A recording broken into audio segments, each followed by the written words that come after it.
Chilling tales for dark nights.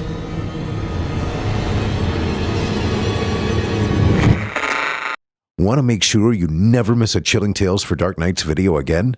Be sure to subscribe and hit that bell to turn on notifications.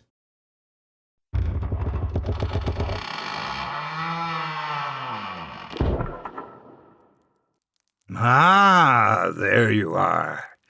It's good to see you made it back to Camp Duskwood. Thought you might have been scared off after last week's tale. But nope, not you, brave souls. Tonight, we've got a couple of stories that'll make you think twice about what you inherit. Whether it's money, property, or something else a whole lot darker. Oh, don't worry.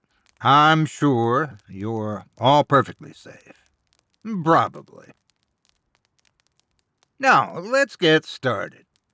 I can see some of you are already clutching your flashlights a little tighter. That's smart. Let's hope those batteries last. I see a few familiar faces around the fire tonight. Kelly, back for more after grave dealings, are we? Oh, I remember. You thought that old mausoleum wasn't so bad until the shadows started moving. Tyler, you're here too. Back for another round. You can say you weren't scared all you want, but I distinctly recall someone yelping when the lights went out. Don't think I've forgotten. And who's this? Jordan, new to the campfire, huh? Just here to see if the stories live up to the hype? Well, I think you'll find they're more than just stories. And Mia.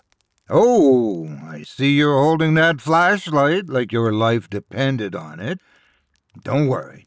Just shine it at the shadows if they move. And remember, it's always the one you don't see that gets you.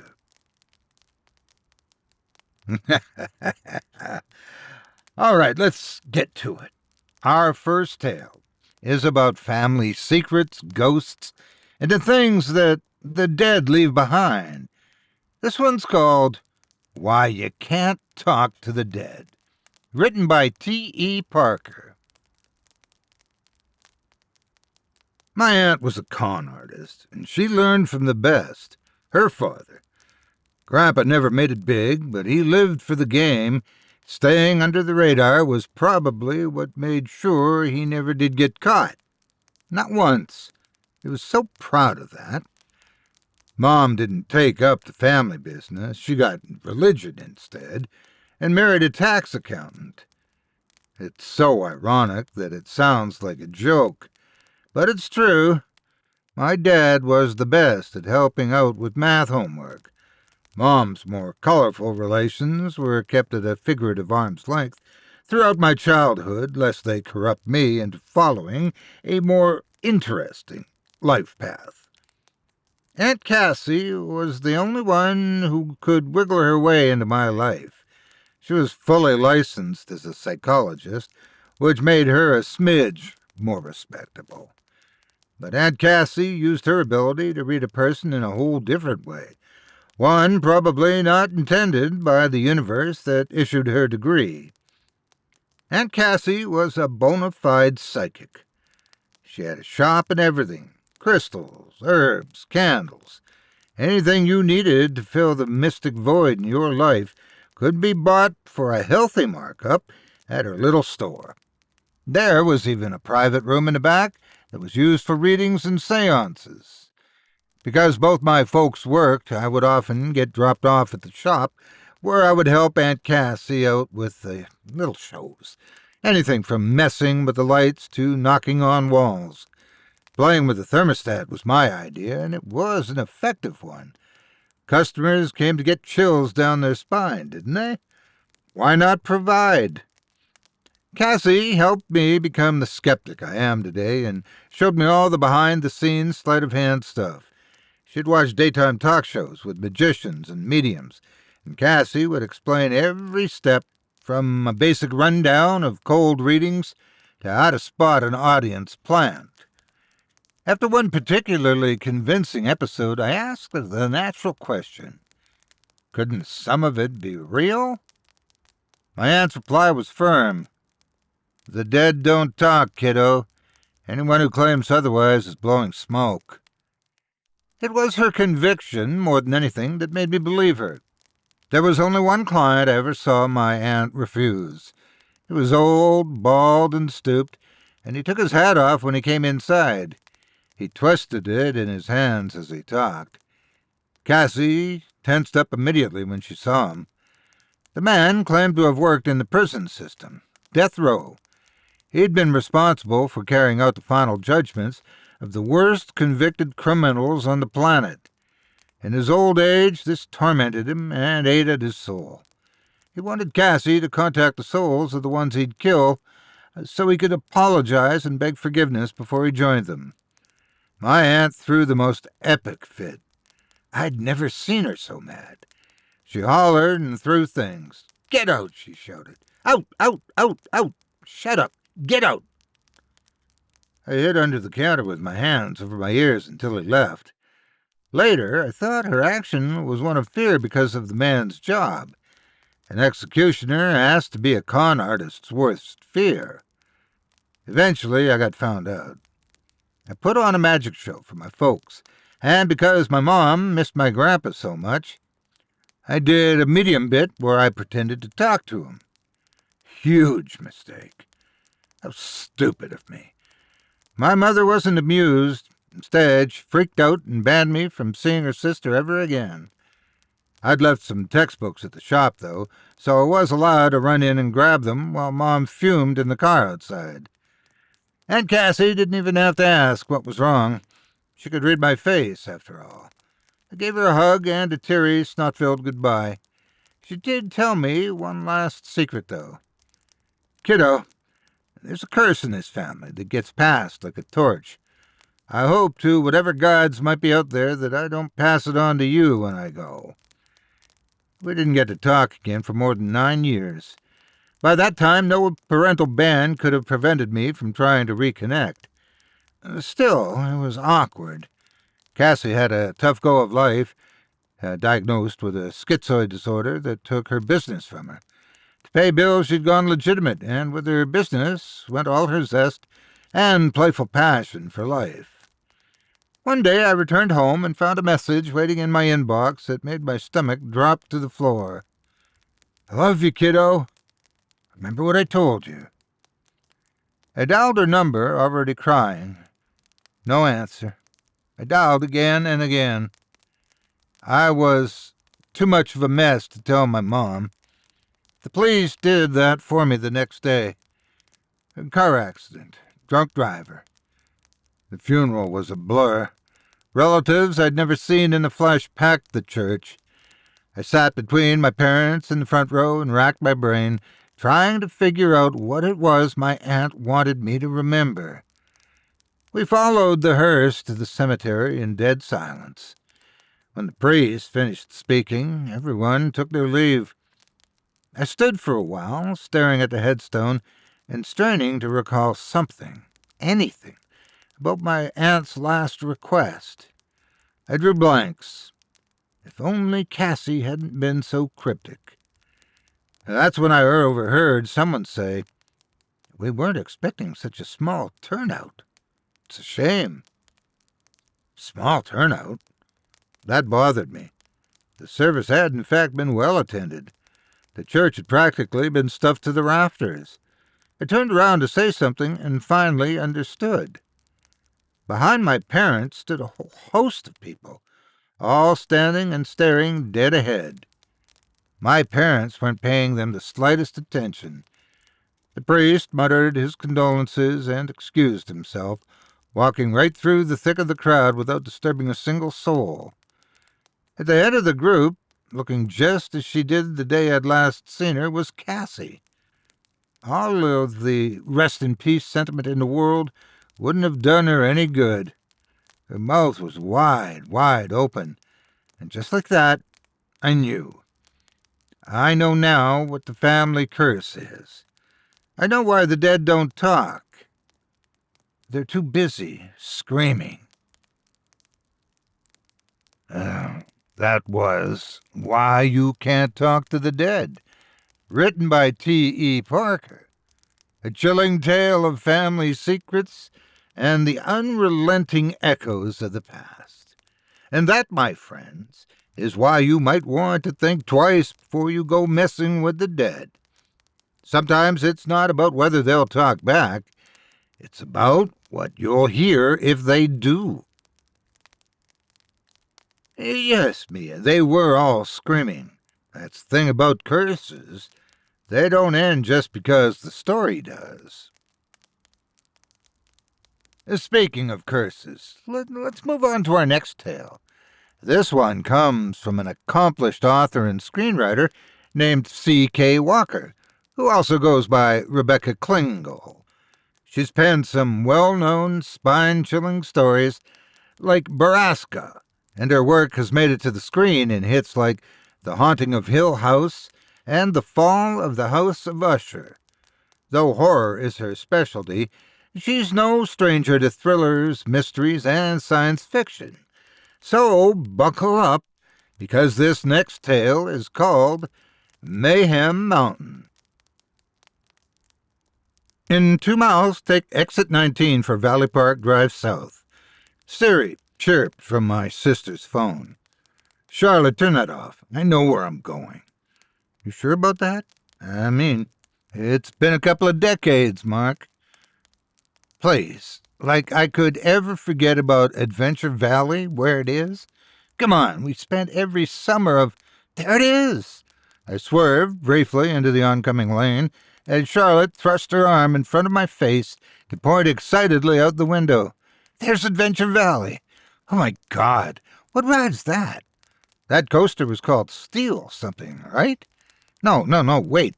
That's Mayhem Mountain, isn't it? I gently pushed my sister's arm out of my face and back over to her seat. I couldn't fault her for her excitement, especially as I was trying so hard to control my own giddiness. It felt like we were kids again, yelling and bouncing in the back seat of my parents' car as the first shining rails and wooden planks of the park's roller coasters came into view above the treetops. That's the Steel Viper, I told her. Mayhem Mountain's on the other end of the park, and that wooden coaster over there is the Excalibur. Oh, yeah, I remember those. I was always too much of a wuss to ride the Viper, but I rode the crap out of the Excalibur. Well, Charlotte, you're an adult now. I think it's time you take on the Viper. As long as the contractors have it tested and given it the okay, I'm in. That was really the question, wasn't it? We didn't know which rides had been inspected and cleared and which ones hadn't. I sent up a silent prayer that Mayhem Mountain was counted among the rides that had. I'd left Brandon several voicemails asking about it, since he was the one in charge of everything. But with how fast things had been moving since we'd bought the park, I couldn't fault him for being a busy man. If you told 12-year-old me that my crazy, hyper, wild-eyed friend Brandon Decker would end up graduating cum laude from Northwestern Business School, I would have laughed in your face. Brandon? No way. Tyler, maybe, but never Brandon. In fact, half the reason I think he chose a business designation was because of Adventure Valley. When the park closed in 1989, Brandon gathered us all together in his basement, and with a gravitas and solemnity I had never seen in him before or since, asked us to make a pact. At the time, the promise had been the most serious vow that 5 12-year-olds could ever make. High off of an entire summer of Adventure Valley fun, we agreed, with all the ceremony of a meeting of Parliament, that we would one day come together and buy Adventure Valley Amusement Park. Of course, back then, we planned to just buy it and ride roller coasters into the ground. We decided which friends from school we would let in and which enemies would be barred. It had always been our park, and it was only right that we should have it. It had taken 20 years, but we eventually fulfilled our promise. With a hell of a lot of pushing from Brandon, and a sizable offer of collateral from Tyler, the bank agreed to give us the multi-million-dollar loan to buy, repair, refurbish, and reopen the park. The size of the loan that the six of us were responsible for gave me nightmares for several weeks. How would this place ever turn a profit? It had been closed decades ago, after operating in the red for several years. The county had experienced a high number of runaways and missing persons in the area for the last years of the 1980s. The entire region was on edge as the cases mounted, and people in the area became depressed and suspicious of each other. It had absolutely killed park attendance. But seeing the first cresting waves of roller coaster rails through the trees made me all but forget about my financial worries. This was Adventure Valley, for God's sakes. If we opened the gates, people would come. There, that's our exit, Charlotte squeaked. I pulled off the interstate and took a left under the bridge. Less than a mile later, we came upon the acres of the park's parking lots to our right. We turned in and drove all the way up to the front, near the gates where several other cars were parked. A Lexus, a Mini Cooper, an old Chevelle, and a Honda Civic. Another rental car like ours. Looks like we're the last ones here, Charlotte said. And she was right. As we pulled up next to the Lexus, I noticed a group of people standing next to the ticket booth, waving excitedly at us. Oh my God, is that Tyler? Wow, he's lost some weight. He's so skinny now. And Brandon's losing his hair. Whoa, is that Koji? Koji got hot. Calm down, Paris Hilton. These guys are my friends. They're off limits to you. Same rules as when we were teenagers. Besides, half of them are married. Really? Which half? I raised an eyebrow at Charlotte and shook my head in amused bewilderment. My little sister never had outgrown her boy craziness. Wait, who's that? Charlotte asked as we got out of the car. What? Oh, that's Scott. You know Scott. Not Scott. Scott looks exactly the same. The girl next to Scott. Oh, I'd put this off so long that I'd actually forgotten to tell my sister at all. That's Danny, Scott's girlfriend. Danny as in Danielle Bircher? Well, yeah. My sister gave me such a horrified look that you'd think I betrayed her to her death. But it was fleeting and quickly replaced by a sly smile. Fine by me. I'm sure she's not the same person she was in high school. We're all adults now, right? Now, come on, let's go. A sigh of relief escaped my chest as I slammed the car door and followed Charlotte over to the entrance. Though I saw most of these guys every year, seeing us all here together, standing at the ticket booths of Adventure Valley, brought me a sort of happiness I hadn't experienced in many years. Mark Lantis, I can't believe it. Tyler had an edgy, commanding voice that probably made his many employees shudder and scatter, but I knew him like a brother, so his bravado just made me laugh. Can you believe it? I asked as I gave him a hug and a slap in the back. Back at the front gates, $15 a day doesn't seem so ridiculous now. 15 a day? My ass, Brandon said as he shook my hand. By my math, it looks like we'll be charging about $65 a day. I'll pay it. Charlotte smiled as she gave Koji a hug. Are people really going to pay $65 a day? Koji asked. Even Disneyland only charges $85, and there you get access to 2 parks. How could I forget? Brandon shook his head. One of our investors works for the mouse. Pity they won't let you design any artwork for this place. Come on, man, I'm not an artist, I'm an engineer. Don't you mean Imagineer? Charlotte winked at him. Koji sighed and shook his head. Yeah, I do.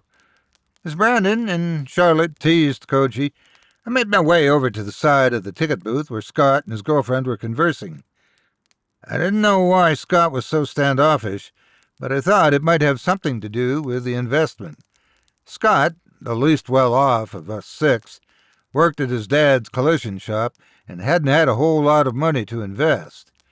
I thought maybe he was embarrassed about the money, but now, watching him lean against the booth with slowly shifting eyes, I realized it wasn't that at all. Scott was just stoned. Same old Scott. "What's up, Burnout, my brother? I haven't seen you in 15 years. How about a bro hug?" Scott smiled and pushed off the wall to give me a quick hug. "Hey, how's it going, man?" "Ha, look at you.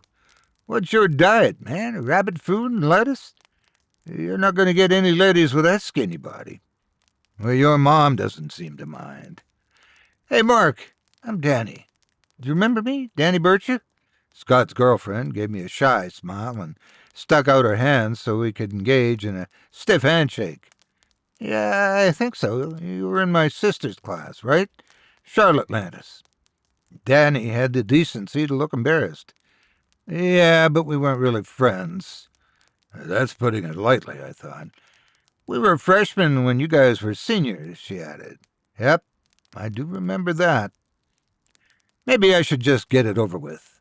I called Charlotte over, and the reintroduction of the two girls, while awkward, was over pretty quickly, to everyone's relief. We were all eager to get into the park. It was odd not stopping at the window for tickets, and even odder to walk around the rusting turnstiles of the front gates. I delighted in reminding myself that we owned this place now. Brandon gave us a tour of the park, not so much of the geography, we all knew that inside out, but of the hypothetical layout and reorganization of the park as he saw it. The Excalibur is going to need the most amount of work, according to my head contractor, Rich. The roller coaster made of wood exposed to all the elements for all these years. It will keep as much of the original structures as safe, but we might have to rebuild most of it. Do we have the money for that? Scott asked loudly from where he walked behind us with Danny. "Yeah," Tyler said, "we have the money for that." "Oh, Mr. Moneybags, that mini dealership treating you good?" I nudged him hard with my shoulder. Tyler stumbled but kept enough composure to push me back into a passing churro stall. "Those 6 BMW dealerships are treating me very well. Well enough to serve as the sizable collateral we needed," Brandon added. "So," Charlotte ran up behind us and threw her arms around Tyler and Koji. "Can we ride some rides?" "Are you kidding? Why do you think we're here?" Tyler laughed. "I'm just here for Mayhem Mountain," I said, clapping my hands and rubbing them together eagerly. Brandon threw up his hands. "All right, fine. I thought you guys would be interested in how your investment is coming along." Koji snorted. "All we're interested in is the projected ROI, and more importantly, which rides have passed safety inspection." "Oh," Brandon stopped walking and tried to look annoyed, and feeling that, he smiled. "A little over half of them are rideable." Suddenly, everyone was talking at once. "Is Steel Viper open?" "Yep, that's one's on." "What about Snapdragon?" "That one's good to go, too." "Renegade Falls?" "The water's not on." "High Roller?" "Yes." "Space Spin?" "Oh, yeah." "Power Tower?" "They're doing the inspection this week." There was only one ride I really cared about, mine and Brandon's favorite. "What about Mayhem Mountain?" "Hell yes," he answered to collective groans from the rest. Mayhem Mountain had always been our thing. The others had always been happy to ride High Roller and Snapdragon into exhaustion, but Brandon and I always split off toward the end of the day to ride Mayhem Mountain into the twilight hours. "Ugh." Charlotte shuddered. "I hate that ride." "It's boring as hell," Koji agreed. "I helped design something similar for Disneyland Hong Kong. It's so tame we put it in Fantasyland." "Hey, that ride's awesome. It's long and it goes upside down," I argued. "Charlotte is even too scared to ride it." "I'm not scared of that ride. It just gives me the creeps. Something about it just, I don't know, seems off." "All right, look. We start at this end of the park and work our way towards the back. That way we can ride every ride that's passed inspection including Mayhem Mountain, Brandon said. And Snapdragon, Tyler added, and the others nodded excitedly. Yes, every ride. And of course, we can ride them, as many times as we want. Hell yeah, brother. Koji high-fived Brandon, and we headed down the street toward Space Spin.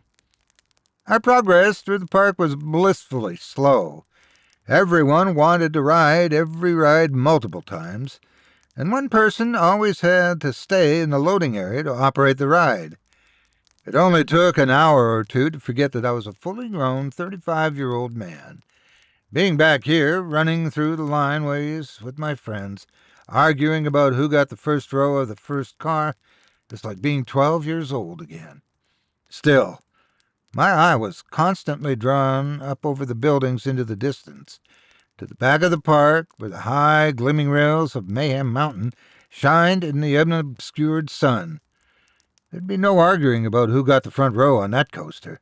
It was me and Brandon. It was always me and Brandon. Charlotte, Tyler, and Koji were the most like children, constantly running ahead and arguing over which ride to get on next, yelling back to ask Brandon if this one or that one had been cleared by the contractors. Brandon and I held back from the group a bit, discussing ideas and possible improvements for the park. Scott and Danny took up the rear of the group, quietly talking and lighting joints. When we arrived at the Enterprise, a simple ride that consisted of spinning cars on a circular track, I offered to flip the switch while the rest of the group rode to excess. The Enterprise always made me sick, so, when we were kids. Brandon offered to stay on the platform with me to chat while everyone else rode the ride. I flipped the switch to turn the ride on, and as the cars spun away from the loading area, the Enterprise's signage came into view. I sighed. All day, I'd been trying to ignore the bright graffiti sprayed all over the park, but the words painted over the signage for the Enterprise were impossible to ignore. Where did the missing kids go? And the rest of the graffiti in the park was much the same. Most said things like, "Where are they?" "Runaway Row," "Find Ryan Kinski," and "The missing are now dead." Similar sayings could be found in town, sprayed across a few dilapidated buildings in the industrial district. Brandon's eyes avoided the sign, but I could tell he was thinking about it, too. "Do you think that's the reason they shut this park down? Do you see that being an issue for park attendants?" I asked as casually as I could. Brandon was quiet for a few moments as he waited for the ride to slow to a stop so he could flip the switch again. "Nah, I don't think so. Low attendance issues aren't actually what shut the park down." "They aren't?" This surprised me. "No. When we were negotiating the sale of the park, I was given access to the park's financials in the 80s. "So they weren't operating at a loss?" "Oh, they were, but this park had operated in the red since opening day in the 70s. Half their revenue was being fed back into something called county services, whatever that is. The bank couldn't tell me, and believe me, I tried to find out." "County services," I mused. "Yeah, bizarre. And according to the paperwork, the park was closed because the owner didn't want to live here anymore, and he couldn't be bothered to wait for a decent offer on the property, so he just sold it to the bank for next to nothing." "So he was a rich guy," I said, leaning back against the railing to stretch my back. "And an idiot." "Yes, to the extreme in both cases. The owner of the park was Abel Bissett." "Abel Bissett? Related to that French billionaire, I'm guessing." Brandon nodded. "Michael Bissett. He built this park for his son in the 70s. Abel was never really what we would call, business inclined. I've always heard him described as simple. I can't believe that the son of a billionaire lives in this area." "Well, not anymore. He moved on decades ago." I shook my head in disbelief. Who would ever have thought that our simple little park was owned by a famous billionaire's son?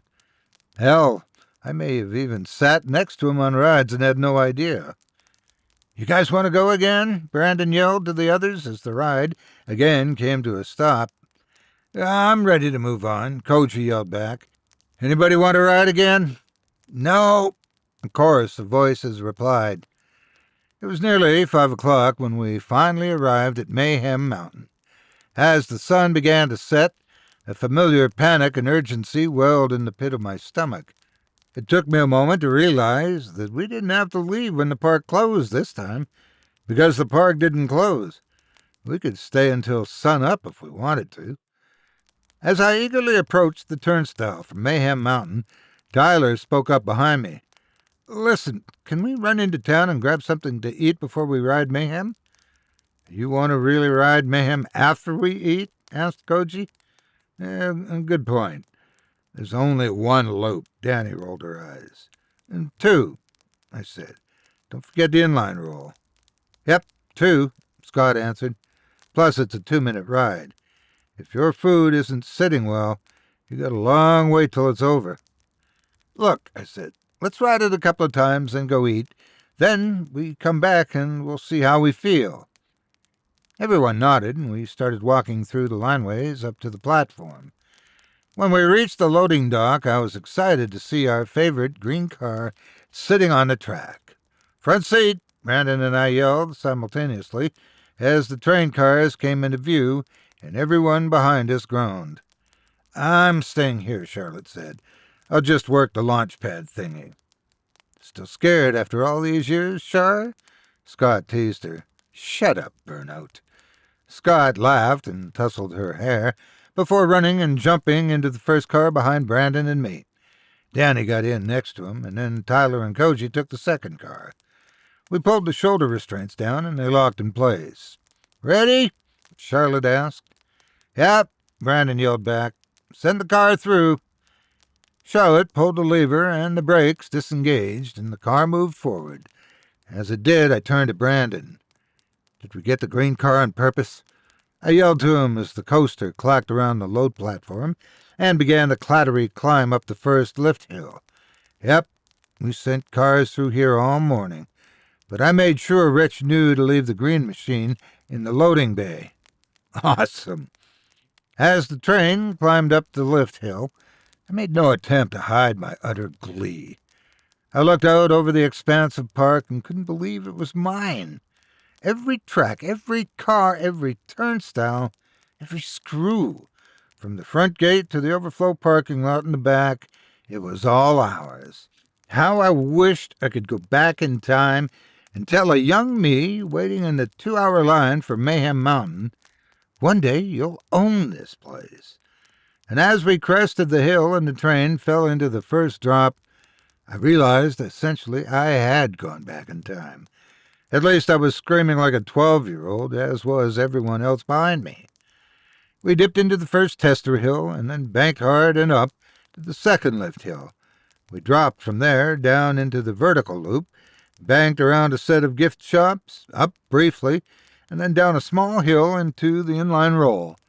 When we arrived back at the loading bay, we were all screaming and whooping. Charlotte didn't even have to ask. She just smiled at us and sent us through again. We went twice more before we finally got off the ride. Koji walked over to check out the control panel, while the rest of us taunted my sister. "You sure you don't want to go on, Char? It's awesome." "Nah, I'm good. I have no problem being the carny for this ride," she laughed. "Come on, Charlotte, just one time. One time and we'll leave you alone," Tyler urged. No way. Not interested. I'll ride anything else, though." "Hey, do you guys know what Track B is?" Koji asked. "Track B? What do you mean?" Brandon walked over to Koji at the control board and raised an eyebrow. "That's weird." "It's probably just the track they use to get the cars into the storage bay," Scott said with a shrug. "No," Koji said, "that's called a transfer track. Track B has to be something else." "Yeah, well, I've been riding this ride enough times to know there is no other track." "Yep," Tyler agreed. He has. "So should we try it?" Brandon tested. No," said Charlotte. If you don't know what Track B is, that means the contractors don't know about it either, which means it hasn't been inspected in at least 20 years. That's suicide. Look, Koji said, if Track B exists, then even the most incompetent of engineers would have found it during an inspection. And Rich cleared this entire ride. Brandon nodded. It's probably just the ride in reverse. We're good. Well, we're in, announced Scott from the other side of the track, though Danny didn't look quite on board with the idea. Mark? Tyler asked. Yeah, I guess I'm in. What's the worst that could happen? We get funneled into a repair bay? All right, then, I'm in too, Tyler said hesitantly. Koji shrugged. Here goes nothing. He flipped a switch over to Track B, and a moment later, a loud metallic scraping some distance away filled the park. The sound lasted almost a minute. I've studied the familiar silver roller coaster under the pink sky of the setting sun, but I saw no physical changes to the track. I looked over at Brandon, and a shrug of his shoulders told me he didn't either. Shall we? Scott asked, gesturing to the train cars we'd just disembarked. I gave Charlotte a questioning look, but she shook her head emphatically no, so it was just the six of us again. It's only right you two take the bow of the ship. Tyler gave a mock salute. Oh, captains, my captains. I laughed and hopped into the right side of the front seat. Brandon crawled into the seat next to me. Tyler and Koji got in behind us. Scott and Danny took the back. We pulled the shoulder bars down, and they locked into place. You sure about this? Charlotte asked when everybody was settled. Danny said something from her place a few rows back, but all I heard was Brandon yelling, "Pull it!" The brakes released, and the train rolled away from the platform and into the twilight of dusk. The lights had lit up on the track while we were arguing, and the roller coaster looked absolutely beautiful. I was filled with awe and reverence at what this place truly meant to me and my friends. It was a symbol of our youth and innocence and blissful ignorance of the world. It was our own little bubble of happiness. The coaster again climbed the lift hill, and from the top, Brandon and I studied the track. But in those few seconds, I saw no difference. Brandon looked over, and I shook my head disappointedly. By the time we reached the vertical loop halfway through the ride, it was clear that there was no Track B. But it was hard to be upset because I was still on Mayhem Mountain and still found it an impossible challenge not to smile. We banked round now the brightly lit gift shops, up the small tester hill, and then back down the inline roll. Except the inline roll was suddenly above us. We'd missed it. Instead, the track descended into a large square hole in the ground behind the gift shops, and we were headed directly for it. I was in too much shock to scream or even move. The black hole swallowed us in an instant, and we descended into complete darkness. I felt a comfortable pressure leave my shoulders and realized that the shoulder bars had been released. I gripped the front lip of the ledge for my seat and heard the terrified screams of my friends behind me as the coaster suddenly spun into what felt like an inline roll. I was too scared to do anything but hold on for dear life, though some parts of my brain registered that the G-forces of the roll probably would have been enough to keep me in my seat if I'd let go. Probably. We came out of the inline roll and dropped again, hard. As the roller coaster dropped, the room suddenly lit up around us, and I saw the track below arcing up into a light tester hill. As we hit the bottom of the hill, the shoulder bars lowered mechanically. The car went over the small tester hill, and then braked to start up another tall lift hill. I took my first breath since dropping through the ground and looked around, tuning out the screams of Danny and Tyler behind me. We were in what can be described as a cavernous room, and I could only assume it stretched to the farthest reaches of the park above. There were lots of vertical loops, high drops, and sharp curves that put the track perpendicular to the ground. Throughout the entire sub-level building, Lamps dotted the wall every 30 feet. They put out a dreary, yellowed glow for as far as the eye could see. But many were burnt out, and in parts the track disappeared into darkness. But in the dull yellow edges of the light I saw something that registered in me a horror beyond death. Far away from us, in a section of shadowy track, I saw the high crest of a peak hill that reached almost the ceiling of the giant room, and then the track just ended.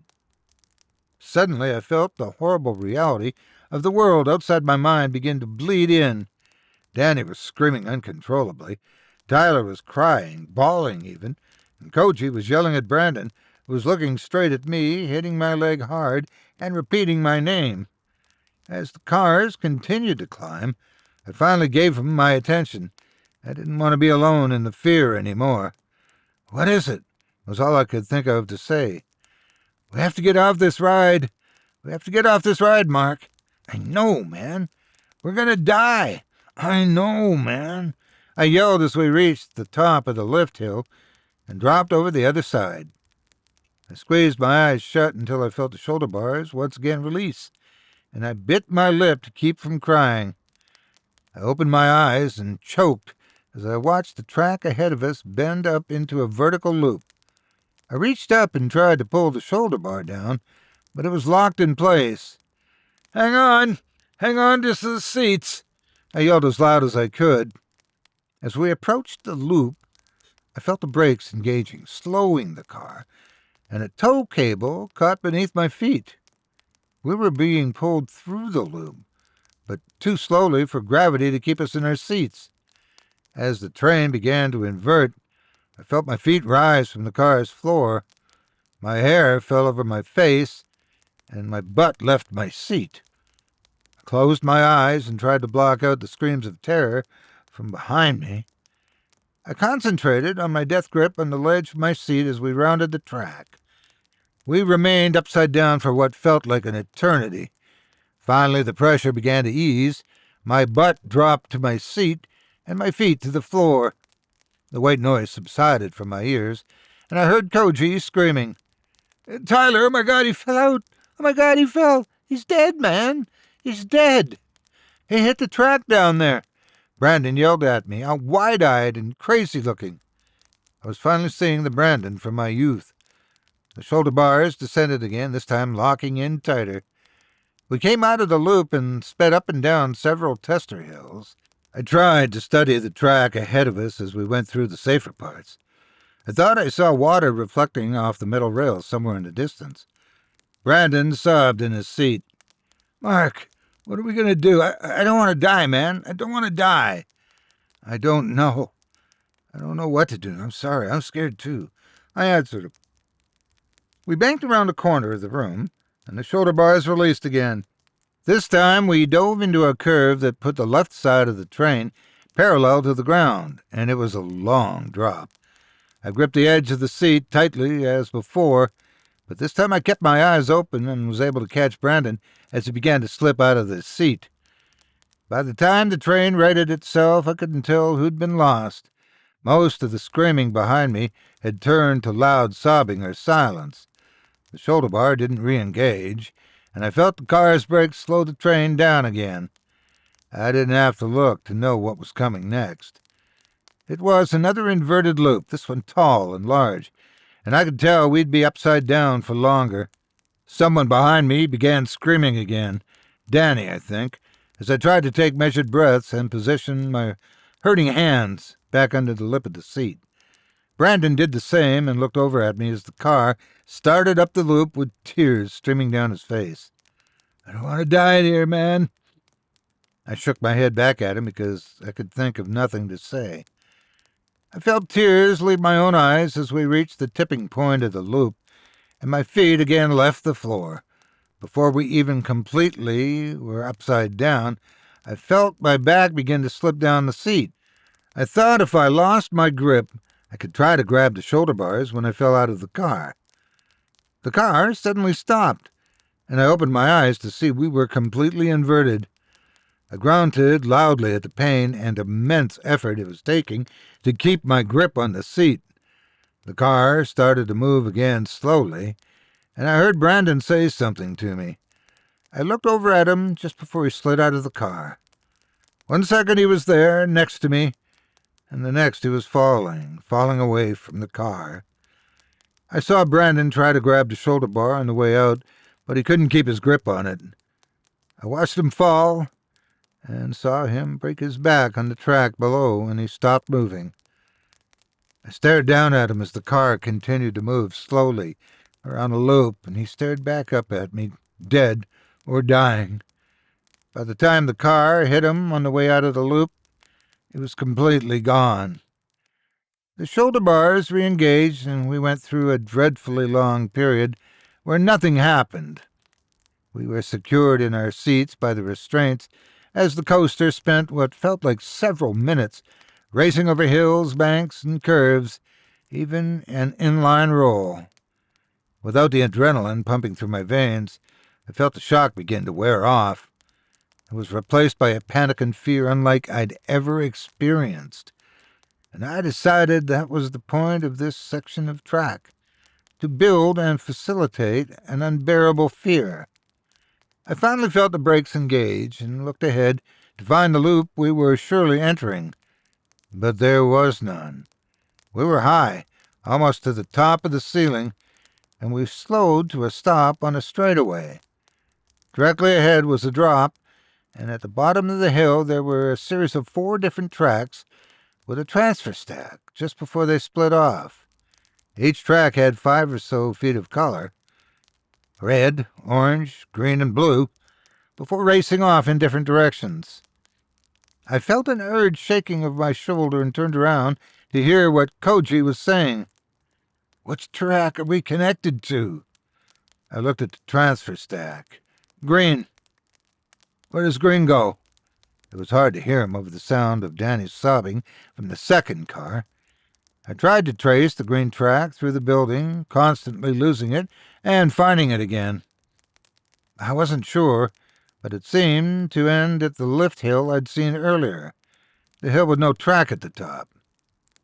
"It ends at that hill," I yelled back to him and pointed.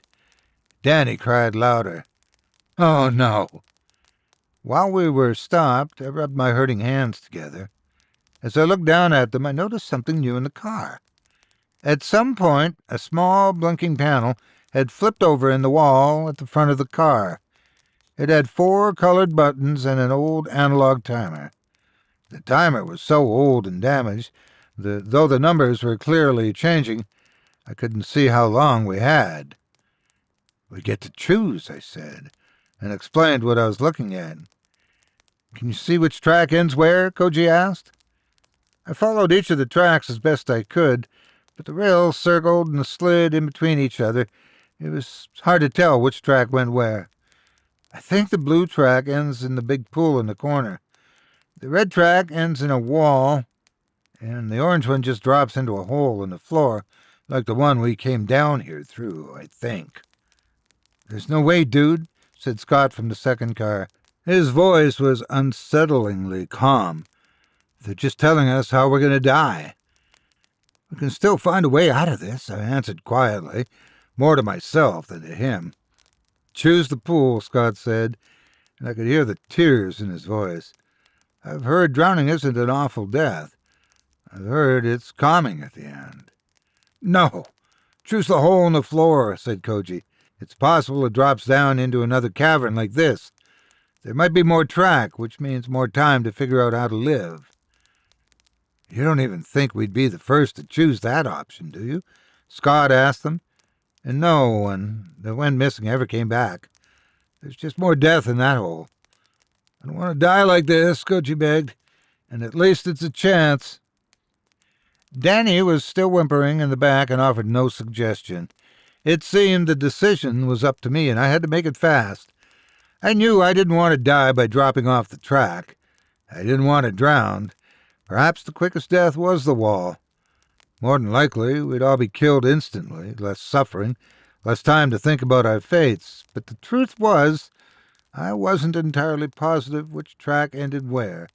It was all educated guesswork, and my time was up. "The orange," Let's go down to the second floor if there is one." Scott and Danny said nothing, and Koji choked out the last words I ever heard him say. "Push it before it chooses for us." Before I could think about it any longer, I pushed the orange button and committed us to whatever death it led to. We heard the metallic scraping of the track transferring below. Once the orange track was securely connected, the brakes on the car released and the train slowly rolled toward the drop. Danny started screaming again. As we dropped down the hill, I got a better view of the orange track. There was a vertical loop ahead that didn't look as high as the others we'd been through. In fact, it looked like there was a chance the fall wouldn't kill us, if it wasn't an optical illusion, and if the shoulder bars disengaged for that loop, we might have a shot at living through all this. I yelled back to everyone behind me, "Let yourself fall out of the loop, this one up here." No one responded to me, which didn't matter because I didn't think I'd have the courage to let go of the seat anyway. We raced along the track, in and out of banks and curves.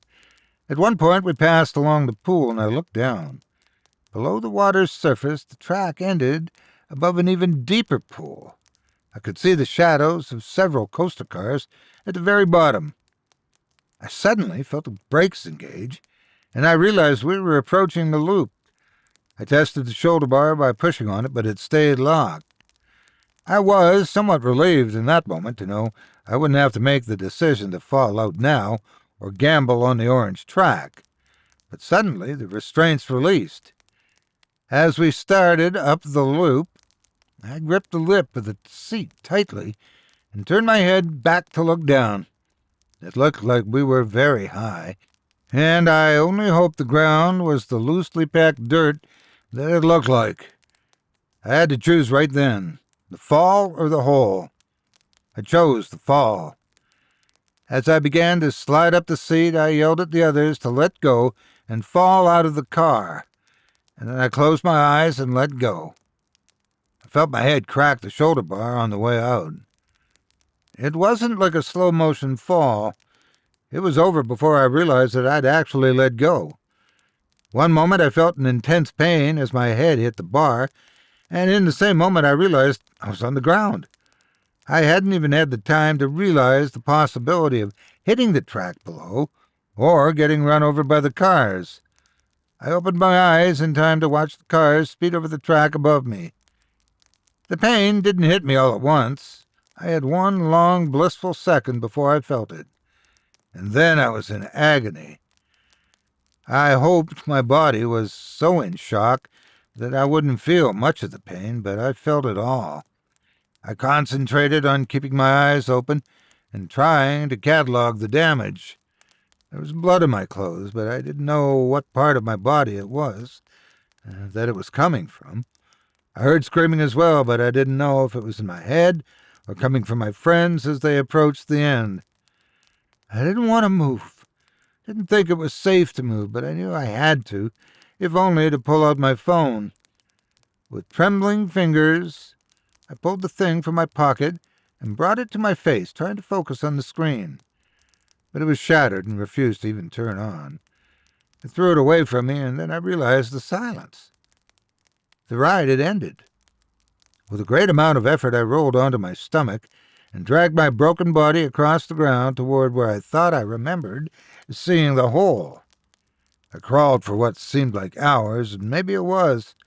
Sometimes I tried to stand or even kneel, but the pain in my back and ribs was too great. I passed out several times from shock and pain, but eventually I made it to where the track disappeared into the ground. I pulled myself to the edge and looked down inside the hole. The track ended just below the surface. It was a natural shaft with walls made of rock. I didn't know how deep it went, and I didn't want to. It was a fate that I'd only narrowly escaped. But then I thought my friends were down there, and maybe someone survived. "Koji?"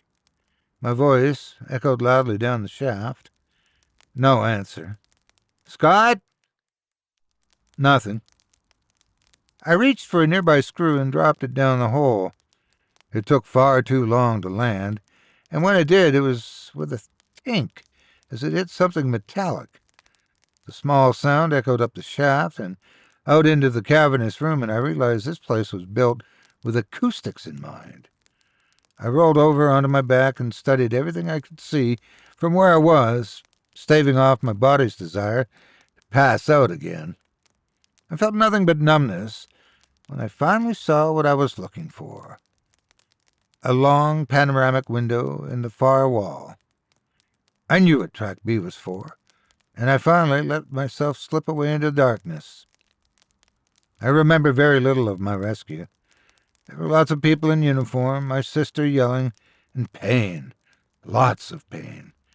I was in and out on the way to the hospital, but I remember I passed through the room behind the window at some point, and from my stretcher, through the chaos, I saw in that room a single chair facing the window. It was covered in a deep layer of dust. I was never visited by anyone official, let alone asked to give a statement. Charlotte stayed by my side at the hospital for months while I recovered. She wouldn't say much about that day, although she finally did tell me something. She said that they wouldn't let her ride with me to the hospital, and that someone offered her a ride.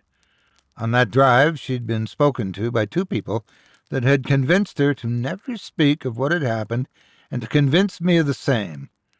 Whatever they threatened her with had her begging me to agree. And I did at the time. I'm still, to this day, learning to walk without aid. I never saw Mayhem Mountain again. The loan defaulted, and Adventure Valley was bought up by an unknown LLC, which bulldozed it and built a block of apartments over the top.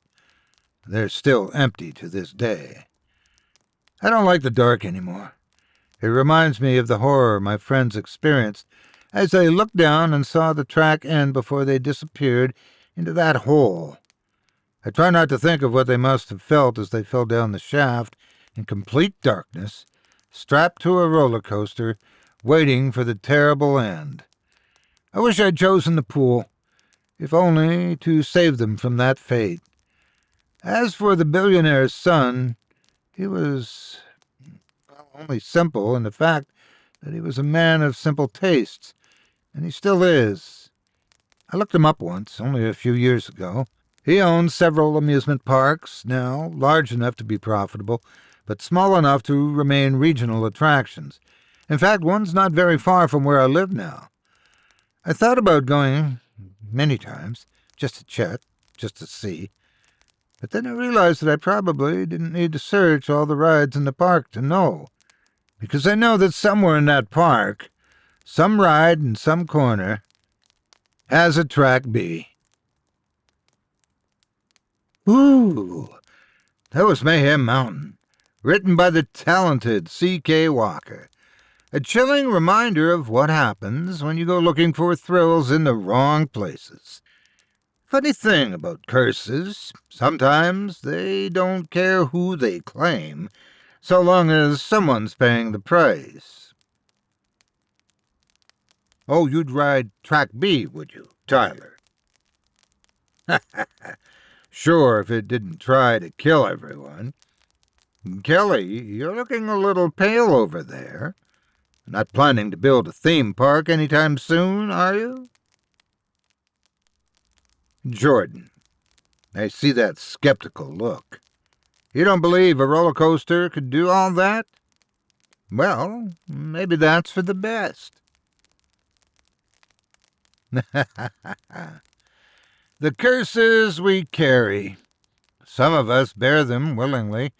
Others don't even know they're there until it's far too late. Well, that's it for tonight, folks. Be sure to come back next week if you dare. And remember, the fire's always burning at Camp Duskwood, waiting for more stories to fuel it.